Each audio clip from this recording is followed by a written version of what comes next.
লাবণী, বিক্ষোভকারীদের দাবি দাওয়াগুলো কি তারা কি বলছেন এই বিষয়ে?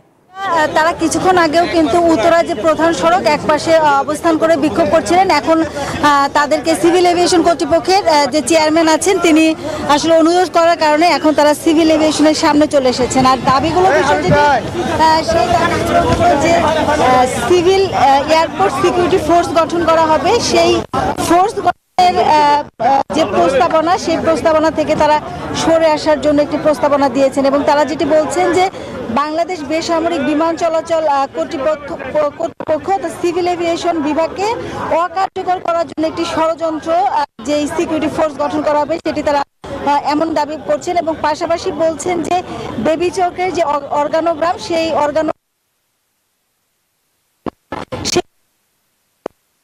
পাশাপাশি শক্তিশালী করার দাবি তারা করছেন। এই ঈদে জামা জুতো অ্যাক্সেসরিজের ডিসকাউন্ট